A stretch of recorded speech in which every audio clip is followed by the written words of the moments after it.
ജീവധാര ജീവമൊഴി കാൽവരിനാഥന്റെ സ്നേഹമൊഴി തിരുനിറത്താൽ ജീവനേകും യേശുനാഥന്റെ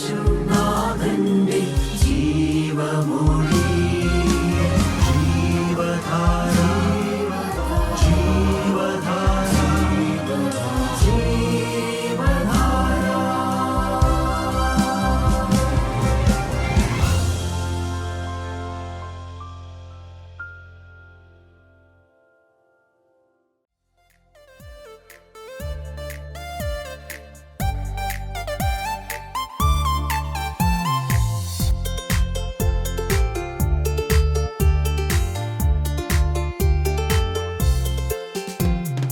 സമ്പൂർണ്ണ സ്നേഹത്തിൻ മുന്നിൽ സങ്കടങ്ങൾക്കിന്നു സ്ഥാനമില്ല. സമ്പൂർണ്ണ സ്നേഹത്തിൻ മുന്നിൽ സങ്കടങ്ങൾക്കിന്നു സ്ഥാനമില്ല. ചെങ്കടലിനപ്പുറം പങ്കപ്പാടില്ല. തങ്കസൂര്യന്റെ നാട്ടിൽ ഞാൻ മന്ന പൂജിക്കും. ചെങ്കടലിനപ്പുറം പങ്കപ്പാടില്ല. തങ്കസൂര്യന്റെ നാട്ടിൽ ഞാൻ മന്ന പൂജിക്കും. ആനന്ദ കാഹള ജയവിളികൾ കൊതി തീരെ ഒന്നു കേട്ടിടുവാൻ സ്വർഗീയ സിയോൻ ക്ഷണിക്കുന്നല്ലോ. മൃതിയോളം സ്തുതി പാടുമിനി. സ്വർഗീയ സിയോൻ ക്ഷണിക്കുന്നല്ലോ. മൃതിയോളം സ്തുതി പാടുമിനി. ആനന്ദ കാഹള ജയവിളികൾ കൊതി തീരെ ഒന്നു കേട്ടിടുവാൻ സ്വർഗീയ സിയോൻ ക്ഷണിക്കുന്നല്ലോ. മൃതിയോളം സ്തുതി പാടുമിനി. സ്വർഗീയ സിയോൻ ക്ഷണിക്കുന്നല്ലോ. മൃതിയോളം സ്തുതി പാടുമിനി. യേശുക്രിസ്തുവിന്റെ പരിശുദ്ധമായ നാമം മഹത്വപ്പെടുമാറാകട്ടെ. വിശുദ്ധ മത്തായിയുടെ സുവിശേഷം 9-ാമത്തെ അധ്യായം 12-ാമത്തെ വാക്യം നമുക്ക് വായിക്കാം. മത്തായിയുടെ സുവിശേഷം 9:12. യേശു അത് കേട്ടാറ്, ദീനക്കാർക്കല്ലാതെ സൗഖ്യമുള്ളവർക്ക് വൈദ്യനെ കൊണ്ട് ആവശ്യമില്ല. കർത്താവ് കൽപ്പിച്ചതായൊരു വചനമാണത്. എല്ലാവർക്കും യേശുവിനെ ആവശ്യമില്ല. എല്ലാവർക്കും യേശുവിൻ്റെ കൂടെ പോകണമെന്ന് ആഗ്രഹമില്ല. എല്ലാവർക്കും യേശുവിൽ വിശ്വസിക്കണമെന്നും ആഗ്രഹമില്ല. അത് ഈ കാലത്ത് മാത്രമല്ല, കർത്താവായ യേശു ഭൂമിയിലേക്ക് വന്ന കാലത്തും കർത്താവ് പറഞ്ഞു, എല്ലാവർക്കും എന്നെ ആവശ്യമില്ല. എല്ലാവർക്കും എന്നോട് ബന്ധപ്പെട്ട് ജീവിക്കണമെന്ന് താല്പര്യമില്ല. എല്ലാവർക്കും എന്നെ അനുസരിക്കണമെന്ന് താല്പര്യമില്ല. അത് ആ കാലത്തും അതെ, ഈ കാലത്തും അതെ. ദൈവമക്കളെ, കർത്താവായ യേശുവിലേക്ക് വരുവാനുള്ള വിമ്മിഷ്ടം, എന്നാൽ അതേസമയം വന്നു കഴിഞ്ഞാലുള്ളതായ ആ സന്തോഷം, ഞാൻ 2 പാട്ടുകളിലൂടെ നിങ്ങൾക്ക് ആ സന്തോഷവും ആ വിമ്മിഷ്ടവും ഒന്ന് മനസ്സിലാക്കി തരാം. നമ്മൾ പാടാറുള്ള പാട്ടുകളാണ്.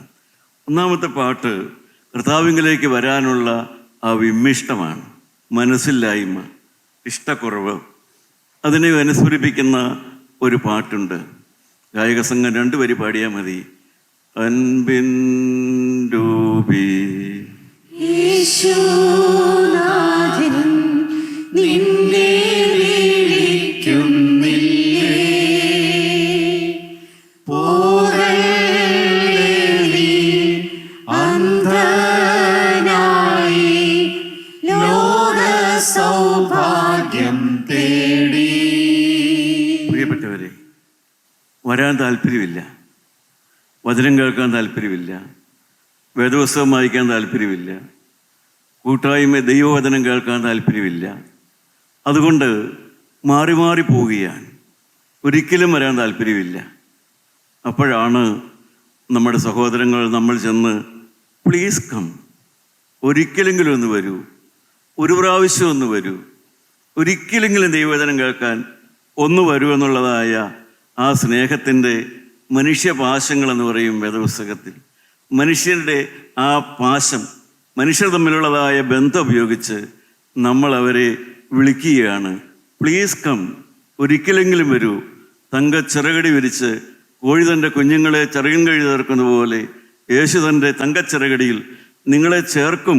പ്ലീസ് കം, ഒരു പ്രാവശ്യമെങ്കിലും വരൂ, ഒരിക്കലെങ്കിലും വരൂ എന്ന് കെഞ്ചുന്നതായ ഒരു സമയം. അപ്പോഴും കേൾക്കുന്ന ആളുടെ വിചാരം എന്താ? എനിക്ക് വേണ്ട, എനിക്ക് താല്പര്യമില്ല. എന്നാൽ സ്നേഹപൂർവം പിന്നെയും പിന്നെയും വിളിക്കുമ്പോൾ ഒരിക്കലെങ്കിലും ഒന്ന് വരാനുള്ളതായ ഒരു താല്പര്യം ഉണ്ടാകുന്നു. വന്നാൽ കഴിയുമ്പോൾ താല്പര്യം ഉണ്ടാകുന്നു. വന്നു കഴിയുമ്പോൾ യേശു ആ മനുഷ്യൻ്റെ ഹൃദയത്തെ തൊടുന്നു. കർത്താവായ യേശു ക്രിസ്തു ആ മനുഷ്യൻ്റെ ഹൃദയത്തെ സ്പർശിക്കുന്നു. ക്രിസ്തുവിൻ്റെ സ്നേഹം ആ ഹൃദയത്തിലേക്ക് പകർന്നു കിട്ടുന്നു. കർത്താവായ യേശുവിൻ്റെ ആ സമാധാനവും ആ സന്തോഷവും ഈ മടിച്ചു വന്നതായ ആ ഹൃദയത്തിലേക്ക് പകർന്നു കിട്ടിക്കഴിയുകയാണ്. ഹൃദയത്തിൽ ആ ക്രിസ്തു അങ്ങ് വരുന്ന ഒരു അനുഭവമാണ്. അത് കഴിയുമ്പോൾ ഒരിക്കൽ മടി കാണിച്ച മനുഷ്യൻ, താല്പര്യമില്ല എന്ന് പറഞ്ഞ മനുഷ്യൻ പിന്നീട് പാടുന്ന പാട്ടെന്താണെന്നറിയാവോ? യെരൂശലേം പുത്രിമാരൻ ചുറ്റും നിന്നോരാപകൽ പ്രിയനോടുള്ള രാഗം കവർന്നിടുകിൽ. യെരൂശലേം പുത്രിമാരൻ ചുറ്റും നിന്നോരാപകൽ പ്രിയനോടുള്ള രാഗം കവർന്നിടുകിൽ. സുന്ദരനം മനോഹര നിന്നെ പിരിഞ്ഞി ലോകയാത്ര പ്രാകൃതരാം ചാരന്മാരെ വരിക്കുമോ വത്സല. മണ്ണെ പ്രതി മാണിക്യം വേടിയുകില്ല ഞാൻ, ഈ മണ്ണെ പ്രതി മാണിക്യം വേടിയുകില്ല ഞാൻ. നിങ്ങൾക്കെല്ലാം മനസ്സിലായോ പ്രിയപ്പെട്ടവർ? നിങ്ങൾക്ക് എന്തെങ്കിലും അനുഭവിക്കാൻ സാധിച്ചു, ആസ്വദിക്കാൻ സാധിച്ചു? ഞാൻ എൻ്റെ അനുഭവമാണ് പാടിയത്. ആദ്യത്തെ പാട്ട് മറ്റുള്ളവർ നമ്മളെ പാടി കേൾപ്പിച്ച പാട്ടാണ്. പ്ലീസ് കം, ഒരിക്കലെങ്കിലും വരൂ, അൻപിൻ രൂപി യേശു നിന്നെ വിളിക്കുന്നു. വിളി കേട്ടു, ക്രിസ്തുവിനെ അറിഞ്ഞു, ക്രിസ്തുവിനെ സ്നേഹിക്കാൻ കൃപ കിട്ടി. പിന്നെ അകത്ത് വന്നു കഴിയുമ്പോൾ അകത്തുനിന്ന് വരുന്ന പാട്ടാണ്. ആദ്യത്തേത് പുറമേ നിന്ന് ചെവി കണ്ട് കേട്ട പാട്ടാണ്. അൻപിൻ രൂപി യേശുനാഥൻ നിന്നെ വിളിക്കുന്നു. എന്നാൽ പിന്നീട് ക്രിസ്തു അകത്ത് വന്നു കഴിഞ്ഞപ്പോൾ അകത്തുനിന്ന് വരുന്ന മനുഷ്യൻ്റെ ഹൃദയത്തിൽ നിന്ന് തന്നെ യേശു പ്രവർത്തിക്കുമ്പോൾ ആ മനുഷ്യൻ്റെ ഹൃദയത്തിൽ നിന്ന് വരുന്ന പാട്ടാണ് ഇനി മണ്ണെ പ്രതി മാണിക്യം ഞാൻ വിടുകയില്ല. ഇനി ആരെല്ലാം പ്രേരിപ്പിച്ചാലും ആരെല്ലാം എന്തെങ്കിലും കാണിച്ചാലും ശരി, ഞാൻ മണ്ണെ പ്രതി മാണിക്യം വിടുകയില്ല. ആ കർത്താവിനെ ഞാൻ ഇനി ഉപേക്ഷിക്കുകയില്ല. എൻ്റെ പ്രിയപ്പെട്ടവരെ, ഇതിൽ നിങ്ങളുടെ അവസ്ഥ എവിടെയാണ്? നിങ്ങളിതിൽ ഏത് പാട്ടാണ് പാടുന്നത്? നിങ്ങൾ ഏത് പാട്ടാണ് നിങ്ങളുടെ പാട്ടെന്ന്? നിങ്ങൾ മണ്ണെ പ്രതി മാണിക്യം ഞാൻ വിടുകയില്ല എന്ന് ആ പാട്ട് പാടാൻ തക്കതായ ഒരു സ്നേഹത്തിലേക്ക് വന്നിട്ടുണ്ടോ? അങ്ങനെ യേശുവിനെ സ്നേഹിക്കുന്ന ഒരു വ്യക്തിയായി മാറിയിട്ടുണ്ടോ? ദൈവത്തിന് സ്തോത്രം. ഉത്തമഗീതങ്ങളുടെ പുസ്തകം 1-ാം അധ്യായം 2-ാം വാക്യത്തിൽ പറയും, ശൂലേമി പറയുന്ന വാക്കാണ്, അവൻ തൻ്റെ അധരങ്ങളാൽ എന്നെ ചുംബിക്കട്ടെ എന്ന്. അവൻ തൻ്റെ അധരങ്ങളാൽ എന്നെ ചുംബിക്കട്ടെ എന്ന്. പ്രിയപ്പെട്ടവരെ, ചുംബനമാണ് സ്നേഹത്തിൻ്റെ ഏറ്റവും ഉദാത്തമായ ഭാവം. വിശ്വാസി പറയുകയാണ്, യേശു എന്നെ ഒന്ന് ചുംബിച്ചിരുന്നെങ്കിൽ. ദൈവത്തിൻ്റെ സ്തോത്രം. എൻ്റെ 35-ാമത്തെ വയസ്സിൽ ആ ചുംബനം ഏറ്റുവാങ്ങാൻ എനിക്ക് ഭാഗ്യം കിട്ടി. ഞാൻ മടിച്ചു വന്നവനാണ്, താല്പര്യമില്ലാതെ വന്നവനാണ്, മറുത്തു നിന്നവനാണ്. എന്താവശ്യം? ഇതിനെന്താ സാന്നിധ്യം എന്നെല്ലാം പറഞ്ഞ് മാറി നിന്നവനാണ് ഞാൻ. എന്നാൽ 35-ാമത്തെ വയസ്സ് ആ കർത്താവായ യേശു ക്രിസ്തു എനിക്കൊരു സ്നേഹചുംബനം തന്നു എന്ന് ഞാൻ പറഞ്ഞാൽ അതാണ് വാസ്തവം. ഇന്നെൻ്റെ ഹൃദയം പാടും, ഇന്നെൻ്റെ ഹൃദയത്തിൽ ഉറപ്പുണ്ട്, മണ്ണെ പ്രതി മാണിക്യം ഞാൻ വിടുകയില്ല. ദൈവത്തിന് സ്തോത്രം. മണ്ണെ പ്രതി മാണിക്യം ഞാൻ വിടുകയില്ല.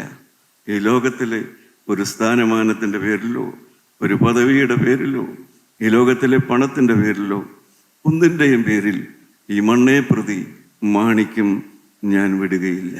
പ്രിയപ്പെട്ടവരെ, ഞാൻ മരണപാശങ്ങളാൽ പിടിക്കപ്പെട്ടവനായിരുന്നു, പാപപാശങ്ങളാൽ ഞാൻ ബന്ധിക്കപ്പെട്ടവനായിരുന്നു, മദ്യപാനത്താലും അതുപോലെയുള്ളതായ ധാരാളം ദുഷിച്ച സ്വഭാവങ്ങളാലും പാപപാശത്താൽ ഞാൻ കെട്ടപ്പെട്ടവനായിരുന്നു. പാപപാശങ്ങൾക്കാണ് വേദപുസ്തകം കൊടുക്കുന്ന പേര് മരണപാശങ്ങളെന്ന്. മരണപാശങ്ങൾ എന്നെ കെട്ടിയിരുന്നു, പാപപാശങ്ങൾ കൊണ്ട് ഞാൻ കെട്ടപ്പെട്ടവനായിരുന്നു. എന്നാൽ മനുഷ്യപാശങ്ങൾ എന്നെ പിടിച്ചു. എൻ്റെ ഭാര്യ ഉൾപ്പെടെ അനേക ദൈവമക്കൾ ഉൾപ്പെടെ മനുഷ്യപാശങ്ങൾ എന്നെ ഈ സ്നേഹത്തിലേക്ക് കൊണ്ടുവന്നു. ഈ കർത്താവായ യേശുവിൻ്റെ ആ മാധുര്യമേറിയ അനുഭവത്തിലേക്ക് മനുഷ്യപാശങ്ങളാണ് എന്നെ വിളിച്ചത്. ദൈവത്തിന് സ്തോത്രം. ഇന്ന് ഞാൻ സ്നേഹപാശങ്ങളാൽ ബന്ധിക്കപ്പെട്ടവനാണ്. ദൈവനാഥനായ യേശുവിൻ്റെ ആ സ്നേഹത്തിൻ്റെ ചരടിനാൽ ഞാൻ ബന്ധിക്കപ്പെട്ടവനായി നിൽക്കുകയാണ്. പ്രിയപ്പെട്ടവരെ, ഇനി മണ്ണെ പ്രതി മാണിക്യം എനിക്ക് വിടാൻ സാധ്യമല്ല. ദൈവനാമം മഹത്വപ്പെടുമാറാകട്ടെ. ദൈവത്തിന് നന്ദിയോടെ സ്തോത്രം. പ്രിയപ്പെട്ടവരെ, നാം എന്താണ് ഇവിടെ വായിച്ചത്? കർത്താവായ യേശു അല്പം ശബ്ദം ഉയർത്തി പറഞ്ഞത് ആ വാക്കാണ്, ഇനി ദീനക്കാർക്കല്ലാതെ സൗഖ്യമുള്ളവർക്ക് വൈദ്യനെ കൊണ്ട് ആവശ്യമില്ല. ദീനക്കാർക്കല്ല. നമ്മുടെ നാട്ടിൽ ഒരു ആശുപത്രി വരാൻ പോവുകയെന്ന് വിചാരിച്ചു. ഒരു ആശുപത്രി വരാൻ പോവുകയാണെന്ന് അറിഞ്ഞാൽ നമുക്കിപ്പോൾ രോഗമൊന്നുമില്ല, എങ്കിലും നാം വിചാരിക്കും തുടങ്ങട്ടെ, ഏതെങ്കിലും കാലത്ത് രോഗം വന്നാലോ, നല്ലതല്ലേ. അതുകൊണ്ട് ഒരു ആശുപത്രി വരാമെന്ന് വിചാരിക്കുമ്പോൾ നമുക്ക് രോഗമില്ലെങ്കിലും നാം സന്തോഷത്തോടെ ആക്സെപ്റ്റ് ചെയ്യും. വന്നോട്ടെ വന്നോട്ടെ വന്നോട്ടെ. നമ്മുടെ നാട്ടിൽ ഒരു പള്ളി പണിയാൻ പോകാന്ന് പറഞ്ഞാലോ നമുക്ക് സന്തോഷമായിരിക്കും. കാരണം കുർബാന കാണാമല്ലോ, പിന്നെ മാത്രമല്ല പള്ളിവക ഓഡിറ്റോറിയം ഉണ്ടാവുമല്ലോ, അവിടെ കല്യാണങ്ങൾ നടത്താമല്ലോ, പള്ളിവക സെമിറ്റേരി ഉണ്ടാവുമല്ലോ, അവിടെ മരിച്ചവരെ കുഴിച്ചിടാവല്ലോ, പള്ളി വന്നോട്ടെ. പക്ഷേ നമ്മുടെ നാട്ടിലൊരു സുവിശേഷ പ്രസംഗം എന്ന് പറഞ്ഞാൽ എന്നാ അതിൻ്റെ ആവശ്യം? എന്താ അതിൻ്റെ ആവശ്യം? അതിനെന്താ ആവശ്യമുള്ളത്? ഇതാണ് സ്വതവേ നമ്മൾ ചിന്തിക്കുന്നത്. എന്താ അതിൻ്റെ ആവശ്യമുള്ളത്? അതിൻ്റെ ഒരു ആവശ്യമില്ലല്ലോ. ദൈവമക്കളെ, അതല്ലേ വാസ്തവത്തിൽ, അതല്ലേ നമ്മുടെ അനുഭവം? അതിൻ്റെ എന്താ ആവശ്യമിരിക്കുന്നത്? ഞാൻ ഈ വേദപുസ്തകം വായിക്കേണ്ടതിൻ്റെ ആവശ്യം എന്താ ഉള്ളത്? ഈ ദൈവദിനം കേൾക്കേണ്ടതിൻ്റെ ആവശ്യം എന്താ ഉള്ളത്? ഇതുപോലെ മണിക്കൂറുകൾ സമയമെടുത്ത് ഇതിനെല്ലാം പങ്കെടുക്കേണ്ടതായ ആവശ്യം എന്താ ഉള്ളത്? എന്താ ഇതിൻ്റെ ഒരു ആവശ്യമുള്ളത്? ഒരാവശ്യവും തോന്നുന്നില്ലല്ലോ. ദൈവത്തിന് സ്തോത്രം. കർത്താവിൻ്റെ വചനം പറയുന്നു, അവൻ സ്വന്തത്തിലേക്ക് വന്നു, സ്വന്തമായവരോ അവനെ കൈക്കൊണ്ടില്ല. യോഹന്നാൻ 1:11. അവൻ സ്വന്തത്തിലേക്ക് വന്നു, സ്വന്തമായവരോ അവനെ കൈക്കൊണ്ടില്ല. ആരായിരുന്നു അവൻ്റെ സ്വന്തക്കാര്? അവൻ യെരൂശലേം ദേവാലയത്തിലേക്ക് വന്നു. അവൻ യെരൂശലേമിലെ മഹാപുരോഹിതന്മാരുടെ അടുക്കിലേക്ക് വന്നു. യെരൂശലേമിലെ വിശ്വാസികളെന്ന് പറയുന്ന ആ സമൂഹത്തിൻ്റെ മടിവിലേക്ക് യേശു വന്നു. അവൻ്റെ കുടുംബക്കാരുടെ മധ്യത്തിലേക്ക് വന്നു. ആർക്കും അവനെ വേണ്ട, ആർക്കും അവനെ വേണ്ട, ആർക്കും അവനെ വേണ്ട. ദേവാലയത്തിന് അവനെ വേണ്ട. ദേവാലയം വേണം, ദേവാലയക്കാർ യേശുവിനെ വേണ്ട. അവിടെ മഹാപുരോഹിതന്മാർ, അവർക്ക് യേശുവിനെ വേണ്ട. പ്രിയപ്പെട്ടവരെ, അവരെ വിശ്വാസ സമൂഹമുണ്ടായിരുന്നു, അവർക്ക് യേശുവിനെ വേണ്ട. അവൻ്റെ ചാർച്ചക്കാരുണ്ടായിരുന്നു, അവർക്ക് യേശുവിനെ വേണ്ട.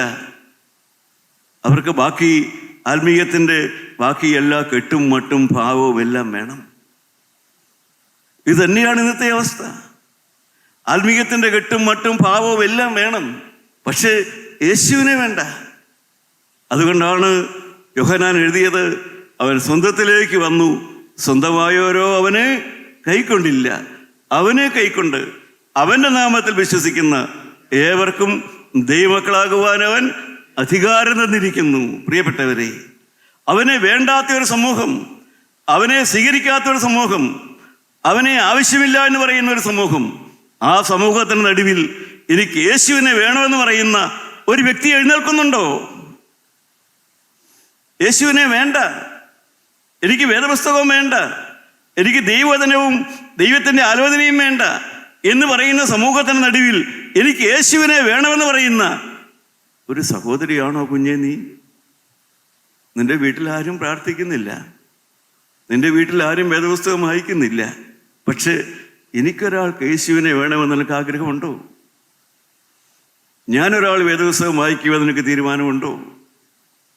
എല്ലാവരും പഴിയും ദുഷിയും എല്ലാം കേൾക്കുന്നതിൻ്റെ നടുവിൽ, പുറകോട്ട് മാറ്റാനുള്ള എല്ലാ പരിശ്രമങ്ങളുടെയും നടുവിൽ ഞാനൊരാൾ ഈ യേശുവിനെ നോക്കി മുന്നോട്ട് പോകുമെന്നുള്ളതായ ഒരു തീരുമാനം നിനക്കുണ്ടോ സഹോദര? ഞാനൊരു ദീനക്കാരനാണ്, എനിക്ക് വൈദ്യനെ ആവശ്യമുണ്ട്, ഞാൻ ആത്മാവിൽ ദീനമുള്ളവനാണ്, എനിക്ക് യേശുവിനെ ആവശ്യമുണ്ട്. ആർക്കാവശ്യമുണ്ട്? യേശുവിനെ ആവശ്യമുള്ളവരാരും ഇവിടെയുണ്ട്. സഹോദര, നിനക്ക് യേശുവിനെ ആവശ്യമുണ്ടോ? കർത്താവായ യേശു പറഞ്ഞു, ദീനമുള്ളവർക്കല്ലാതെ ആർക്കും വൈദ്യനെ ആവശ്യമില്ല. അവൻ സ്വന്തത്തിലേക്ക് വന്നു, സ്വന്തമായവരോ അവനെ കൈക്കൊണ്ടില്ല. നമുക്ക് വീണ്ടും വായിച്ചു നോക്കാം മത്തായിയുടെ സുവിശേഷം തന്നെ, അതിൻ്റെ 11-ാമത്തെ അധ്യായം 16 മുതലുള്ള വാക്യം വായിക്കാം. മത്തായി 11:16 മുതലുള്ള വാക്യം. എന്നാൽ ഈ തലമുറയെ ഏതിനോട് ഉപമിക്കേണ്ടു? ഈ തലമുറയെ ഏതിനോട് ഉപമിക്കേണ്ടു? ഈ ജനസമൂഹത്തെ ഏതിനോട് ഉപമിക്കേണ്ടു? അന്ന് കർത്താവായ യേശുക്രിസ്തു പറയുകയാണ്, ഈ തലമുറയെ ഏതിനോട് ഉപമിക്കേണ്ടു? താഴത്തേക്ക് വായിക്കാം. ചന്തസ്ഥലങ്ങളിൽ ഇരുന്ന് ചങ്ങാതികളോട് ഞങ്ങൾ നിങ്ങൾക്കായി കുഴലൂതി, നിങ്ങൾ നൃത്തം ചെയ്തില്ല, ഞങ്ങൾ വിലാപം പാടി, നിങ്ങൾ മാറത്തടിച്ചില്ല എന്ന് വിളിച്ചു പറയുന്ന കുട്ടികളോട് അത് തുല്യം. യോഹന്നാൻ തിന്നുകയും കുടിക്കുകയും ചെയ്യാത്തവനായി വന്നു, അവന് ഭൂതമുണ്ടെന്ന് അവർ പറയുന്നു. മനുഷ്യപുത്രൻ തിന്നും കുടിച്ചും കൊണ്ട് വന്നു. തിന്നിയും കുടിയനുമായ മനുഷ്യൻ ചുങ്കക്കാരുടെയും പാപികളുടെയും സ്നേഹിതൻ എന്ന് അവർ പറയുന്നു. ജ്ഞാനമോ തന്റെ പ്രവൃത്തികളാൽ നീതീകരിക്കപ്പെട്ടിരിക്കുന്നു. ജ്ഞാനമോ അതിന്റെ പ്രവൃത്തികളാൽ നീതീകരിക്കപ്പെട്ടിരിക്കുന്നു എന്ന് പറഞ്ഞാൽ എന്താ അർത്ഥം? പ്രിയപ്പെട്ടവരെ, ഇൻസിഗ്നിഫിക്കൻസ് ആറ്റിറ്റ്യൂഡ്. ആവശ്യമില്ല, യേശുവിനെ ആവശ്യമില്ല, വചനം ആവശ്യമില്ല, പരിശുദ്ധാത്മാവിനെ ആവശ്യമില്ല, എൻ്റെ ഹൃദയത്തിൽ യേശു വസിക്കേണ്ട ആവശ്യമില്ല. ഒരു ഇൻസിഗ്നിഫിക്കൻ്റ് ആറ്റിറ്റ്യൂഡാണ് ഇന്ന് സമൂഹത്തിൽ പറഞ്ഞിരിക്കുന്നതായ ആറ്റിറ്റ്യൂഡ്. അതാണ് ഒരു ഇൻസിഗ്നിഫിക്കൻ്റ് ആറ്റിറ്റ്യൂഡ്. ആത്മീയം ഇൻസിഗ്നിഫിക്കൻ്റ് ആണ്. ക്രിസ്തു ഹൃദയത്തിൽ വസിക്കുക എന്നുള്ളത് ഇൻസിഗ്നിഫിക്കൻ്റ് ആണ്. അതിൻ്റെ ആവശ്യമേ ഇല്ല, വചനത്തിൻ്റെ ആവശ്യമേ ഇല്ല. പ്രിയപ്പെട്ടവരെ, ക്രിസ്തുവിന് കീഴടങ്ങേണ്ട ആവശ്യമേ ഇല്ല. ഈ ഒരു ആറ്റിറ്റ്യൂഡാണ് മനുഷ്യനിൽ വരുന്നത്. കർത്താവ് പറയുകയാണ്, യോഹന്നാൻ എങ്ങനെയെല്ലാം വന്നു? യോഹന്നാൻ തിന്നുകയും കുടിക്കുകയും ചെയ്തുകൊണ്ട് വന്നു. യോഹന്നാൻ സ്നാപകൻ വന്നു, മാനസാന്തരപ്പെടണം, മാനസാന്തരപ്പെടണം, മാനസാന്തരപ്പെടണം എന്ന് പ്രസംഗിച്ചു. വളരെ ചുരുക്കം പേര് മാനസാന്തരത്തിന് തയ്യാറായി. യോഹന്നാൻ സ്നാപകന്റെ ശേഷം യേശു ക്രിസ്തു വന്നു.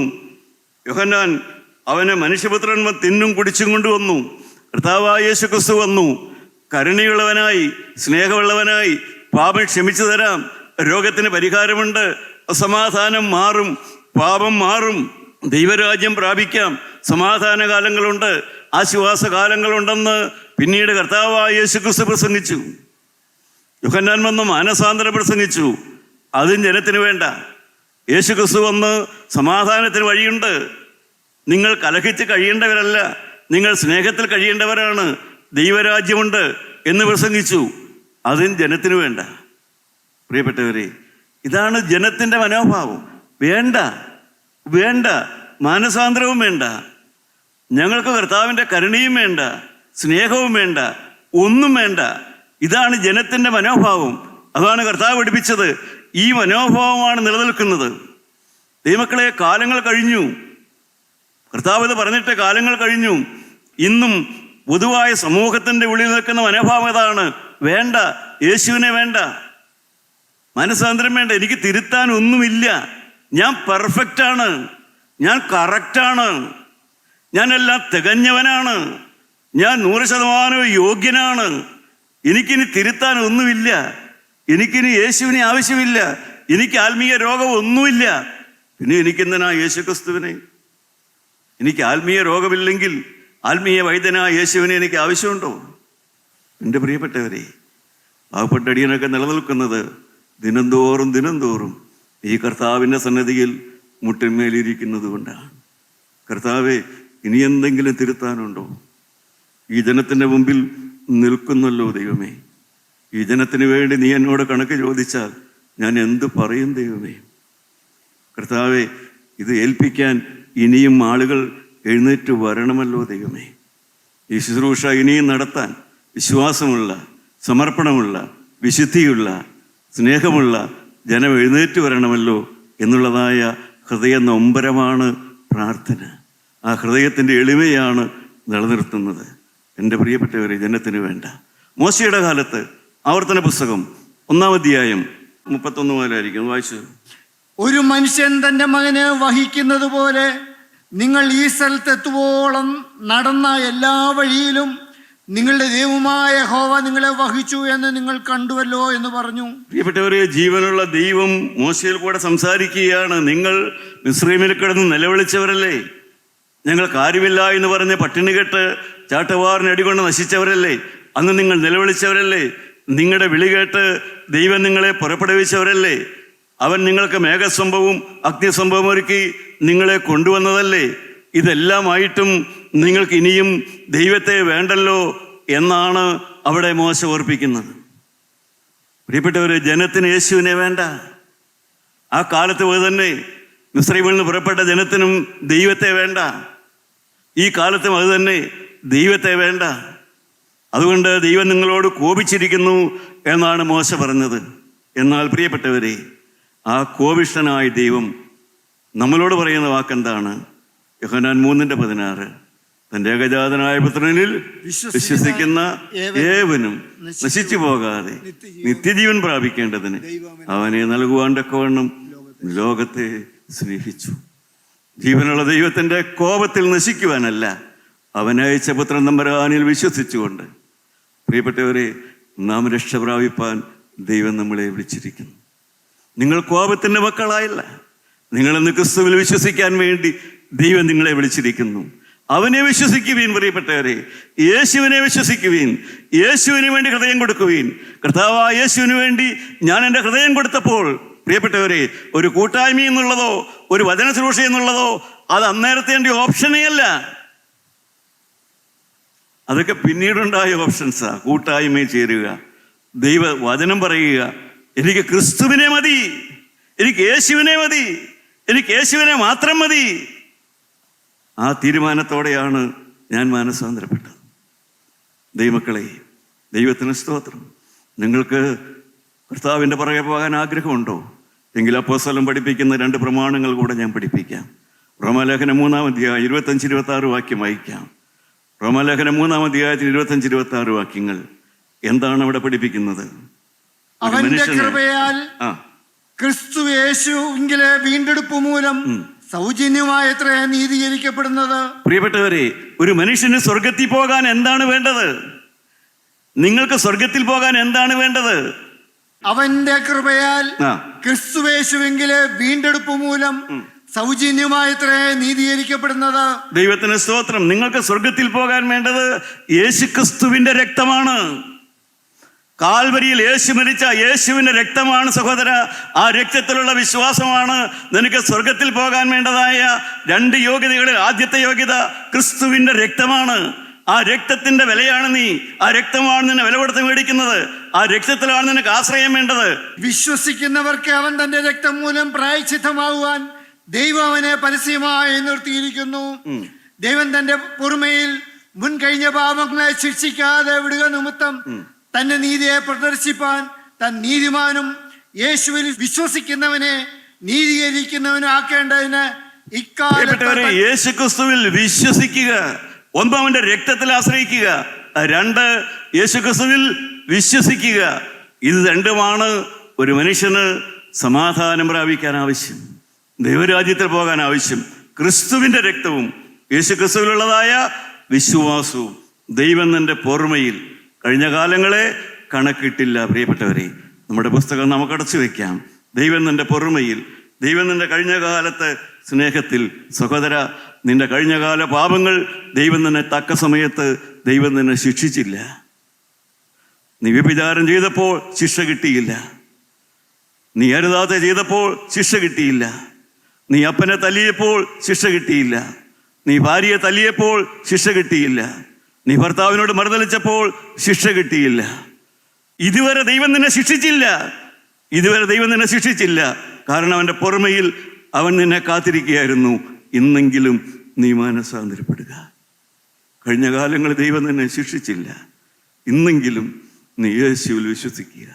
ഇന്നെങ്കിലും യേശുവെ എൻ്റെ ഹൃദയത്തിലേക്ക് വരണമെന്ന് നിങ്ങൾ വിളിക്കൂ. പ്രിയപ്പെട്ടവരെ, ഇന്നെങ്കിലും കർത്താവായ യേശുവെ എൻ്റെ ഹൃദയത്തിലേക്ക് വരണമെന്ന് നിങ്ങൾ വിളിക്കൂ.